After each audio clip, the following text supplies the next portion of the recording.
Hello friends, आज के video में हम एक पैसेज का हिंदी टू इंग्लिश ट्रांसलेशन देखेंगे। तो यह वीडियो स्पेशल रूप से क्लास 12 के विद्यार्थियों के लिए है, क्योंकि बोर्ड एग्जाम में यह 10 मार्क्स का पूछा जाता है और वैसे सभी छात्रों के लिए काफ़ी उपयोगी है। तो फ्रेंड्स, यह काफ़ी सिंपल पैसेज है, आपको अच्छी तरह से समझ में आ जाएगा। तो देखते हैं इसका ट्रांसलेशन। तो आपका पहला सेंटेंस है फ्रेंड्स, एक बार एक चित्रकार एक महल को सजा रहा था। तो फ्रेंड्स, आप देखें, रहा था, रही थी, यानी कोई प्रोसेस में कार्य चल रहा है तो कॉन्टिन्यूअस होता है। तो यह पास्ट कॉन्टिन्यूअस सेंटेंस है, जिसमें आपको helping verb was verb plus क्रिया फर्स्ट फॉर्म आईएनजी का यूज करना होगा। तो एक बार, इसके लिए सबसे पहले आपको लिखना है वंस। एक बार के लिए आप लिख देंगे वंस। कौन सजा रहा था, जब आपको कौन का रिप्लाई मिले तो आपको लिखना है सब्जेक्ट एक चित्रकार। तो एक चित्रकार, एन आर्टिस्ट, एन आर्टिस्ट। अब आप देखें, एन आर्टिस्ट एक सिंगुलर सब्जेक्ट है, तो आपको था के लिए लिखना है वॉज। क्या कर रहा था, सजा रहा था। तो सजाने का जो वर्ब होता है फ्रेंड्स, वह होता है डेकोरेट, डेकोरेट।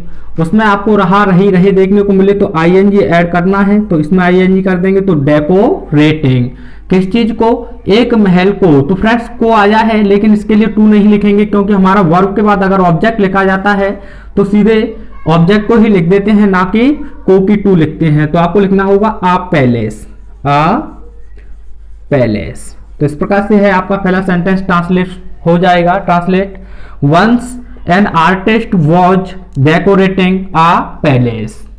आपका दूसरा सेंटेंस है, जब वह दीवारों को रंग रहा था तब उसे अपने कार्य को दूर से देखने की इच्छा हुई। जब, तो फ्रेंड्स सबसे पहले कनेक्टिव वर्ड लिखेंगे आप, जब के लिए लिख देंगे व्हेन। अब क्या, कौन कर रहा था या कौन रंग रहा था, तो वह रंग रहा था, वह के लिए आप लिखेंगे ही, क्योंकि आर्टिस्ट प्लूरल वो मेल है तो ही। अब आप देखें, यह भी पास्ट कॉन्टिन्यूअस सेंटेंस है, क्योंकि कार्य प्रोसेस में चल रहा है, यानी रंगने का कार्य हो रहा है। तो था के लिए आप लिखेंगे सिंगुलर सब्जेक्ट के साथ वॉज, ही वॉज। अब रंगने का होता है फ्रेंड्स पेंट, PAINT, पेंट। उसमें आपको आईएनजी ऐड करना है, तो पेंटिंग। ही वॉज पेंटिंग क्या, दीवारों को। तो फ्रेंड्स, फिर भी को आया है, लेकिन वर्ब के बाद सीधा ऑब्जेक्ट लिखने जा रहे हैं, तो को की कोई इंग्लिश नहीं बनाएंगे। तो लिखना होगा आपको द वॉल्स, द वॉल्स। तो when he was painting the walls, जब वह दीवारों को रंग रहा था। आगे कहा गया है, तब उसे अपने कार्य को दूर से देखने की इच्छा हुई। तब, तो फ्रेंड्स आप देखें, जब आपको व्हेन पहले सेंटेंस में देखने को मिल जाए तो तब के लिए आपको देन का यूज नहीं करना है, बल्कि कॉमा से वर्क करेंगे। इस चीज को आप माइंड कर लें। अगर व्हेन पहले सेंटेंस में हमें देखने को मिला है तो दूसरे सेंटेंस में हमें कॉमा से काम करना है, तो कॉमा। उसे, तो ही इच्छा हुई। तो आप देखें, पास्ट इंडेफिनिट सेंटेंस है, इच्छा हुई, तो विश्ड, विश्ड। अब देखें, देखने की उद्देश्य के लिए हम फ्रेंड्स टू का यूज करते हैं, तो ना के लिए या नी के लिए, तो टू। अब देखने का होता है फ्रेंड्स सी, देखने के लिए आप लिख देंगे सी। तो ही विश्ड टू सी, उसे देखने की इच्छा हुई, किस चीज को, अपने कार्य को। किसे देखने की इच्छा हुई फ्रेंड्स, अपने कार्य को। तो ही आपका सब्जेक्ट है, ही के हिसाब से अपना अपनी, यानी पॉजिटिव केस बनेगा आपका फ्रेंड्स हिज। अगर यहाँ आपका आई होता तो आप यहाँ लिखते माई, अगर यहाँ यू होता तो योर लिख देते अपना अपनी के अर्थ में। और कार्य के लिए लिखेंगे फ्रेंड्स अब आप वर्क। अब कहां से, दूर से। तो फ्रेंड्स दूर से, तो इसके लिए आप यूज करेंगे प्रीपोजिशन फ्रॉम का, फ्रॉम। अब दूर की होती है डिस्टेंस, डिस्टेंस। तो यह सेंटेंस आपका इस प्रकार से ट्रांसलेट हो जाएगा, when he was painting the walls he wished to see his work from distance. Friends, आपका अगला सेंटेंस है, पीछे हटते हटते, पीछे हटते हटते। तो आप देखें फ्रेंड्स, हटते हटते वर्ब आपका 2 बार रिपीट हुआ है, और वर्ब 2 बार रिपीट होता है तो आप व्हाइल प्लस आईएनजी का यूज करते हैं। व्हाइल प्लस क्रिया की फर्स्ट फॉर्म में आईएनजी का यूज करते हैं। जैसे मैंने लिखा खेलते खेलते, खेलते खेलते। तो आप देखें, खेलते खेलते 2 बार आया है, तो आपको लिखना होगा व्हाइल प्लेइंग, व्हाइल प्लेइंग।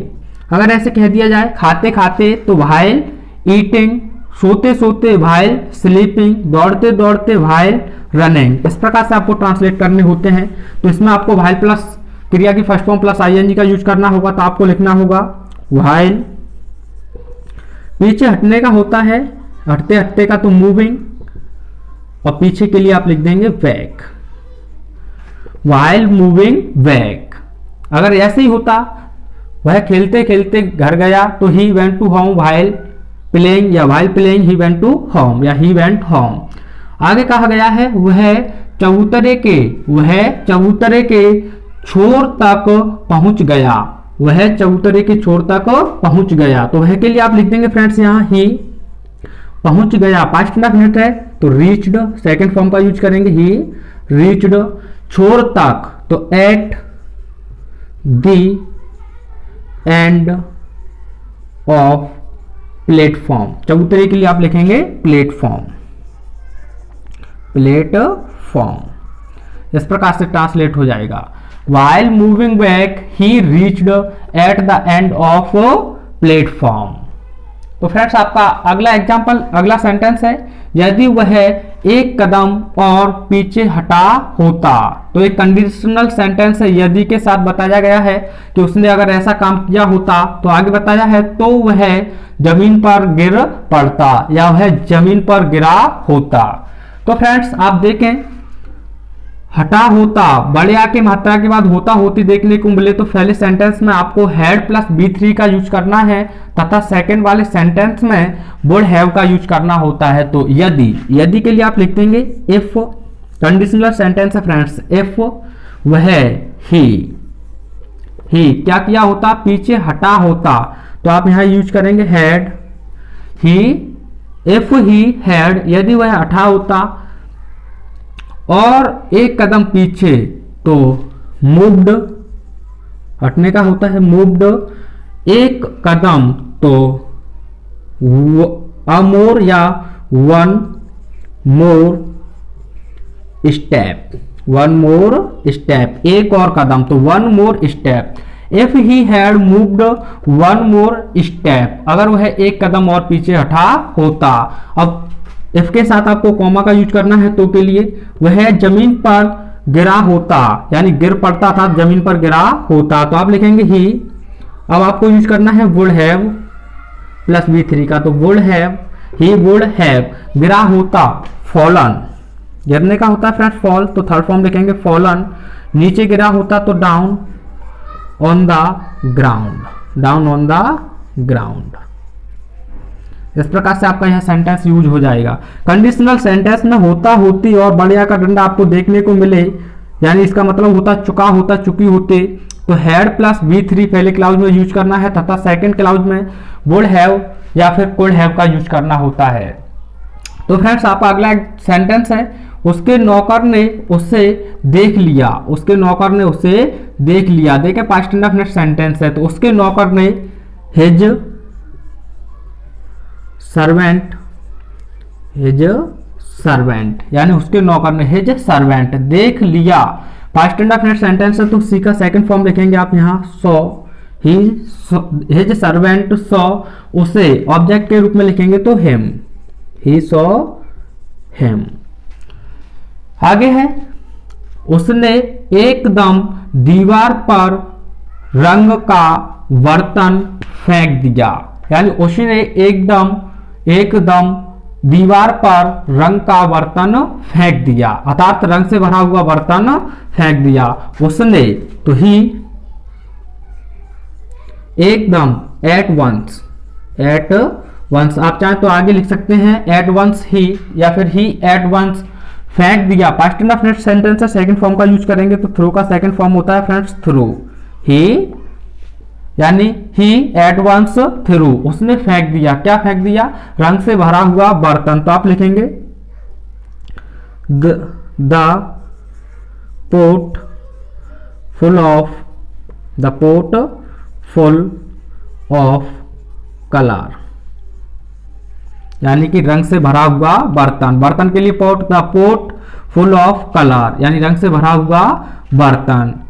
अब आपको आगे कहा गया है, कहा दीवार पर, तो on the wall, on the wall. इस प्रकार से है हो जाएगा, he advance through the port full of colour on the wall. आगे है, नौकर के व्यवहार पर चित्रकार को बहुत क्रोध आया। तो फ्रेंड्स इसमें जो हमारा मेन सेंटेंस है वह है चित्रकार को बहुत क्रोध आया, अर्थात चित्रकार बहुत क्रोधित हुआ। तो आप लिखेंगे यहां द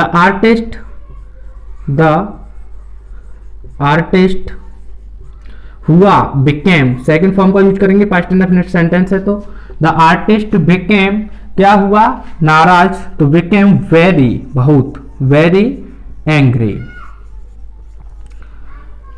तो the artist became very angry, यानी चित्रकार बहुत क्रोधित हुआ।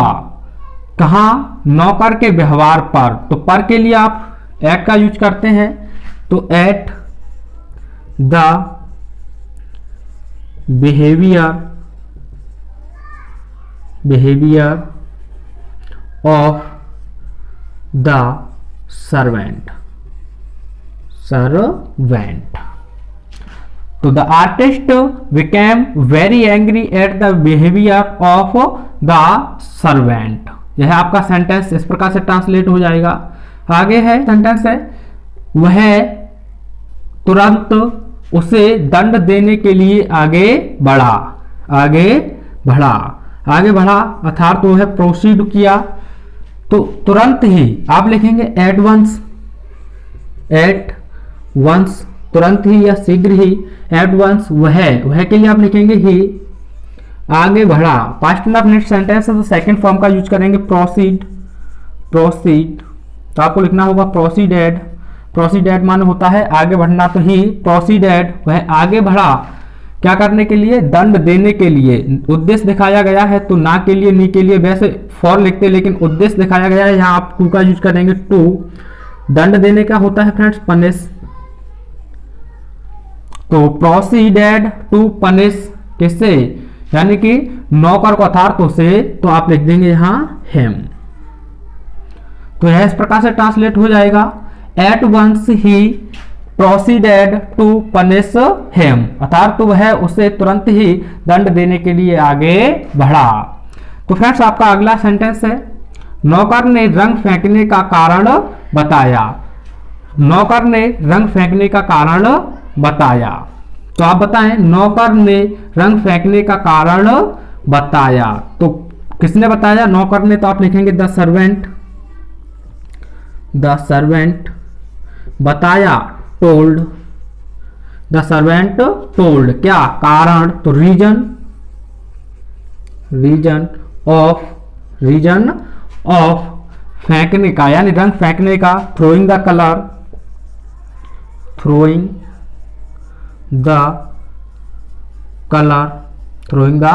कलर, तो the servant told reason of throwing the colour. तब उस चित्रकार ने खुश होकर नौकर को बहुत सारा इनाम दिया। तब के लिए आप यूज करेंगे देन, उस चित्रकार ने खुश होकर बीइंग हैप्पी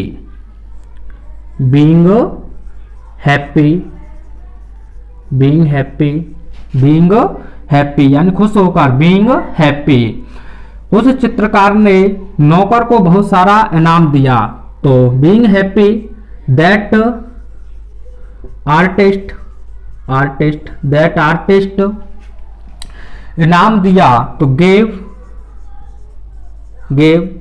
द सर्वेंट